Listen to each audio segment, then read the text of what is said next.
নমস্কাৰ বন্ধু বান্ধৱীসকল, কি খবৰ আপোনালোকৰ? আশা কৰোঁ আপোনালোক সকলো ভালে আছে। আজি মানে মই কথা কেইটামান ক'ম বুলি আহিছোঁ দেই। এই যে মই কৈ আছোঁ এইকেইদিন ভিডিঅ' বনাই যে মই দেৱলতা বাইদেউ ভাইকে কৈছোঁ, কোনো এটা মানুহে বিশ্বাস নকৰেহে। কেলৈ বিশ্বাস কৰি ল'ব পৰা নাই মানে মই ভাবি পোৱা নাই হা। আজি মই সেইকাৰণে প্ৰমাণ দিম বুলি আহিছোঁ আৰু প্ৰমাণ দিহে যাম মই ভিডিঅ'টো হা। মোৰ বাইদেউ তিনিজনী, ৰাখী বাইদেউ, জোনলীয়া বাইদেউ আৰু দেৱলতা বাইদেউ, আৰু আমাৰ ঘৰৰ ল'ৰা এটা, সেইটো হৈছোঁ মই, দেৱলতাৰ ভায়েক হা। দেৱলতা বাইদেউ হাজবেণ্ডৰ নাম হৈছে বলেন, দেৱলতা বাইদেউ মানে মোৰ ভতিজাটোৰ নাম হৈছে মৰম।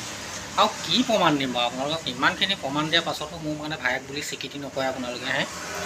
আৰু কেনেকৈ প্ৰমাণ দিম হা? দেৱলতা বাইদেৱে নাইটি পিন্ধি বেয়া পায়, বুকু ওলোৱা পিঠি ওলোৱা আহে, আৰু সেই লেট্ৰিনটা বনাই থকা নাই 8 দিনমান লাগিছে টেংকিটো বনাওঁতে।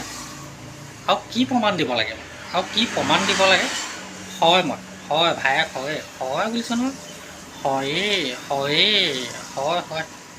মই হয় তেওঁ ভায়েক।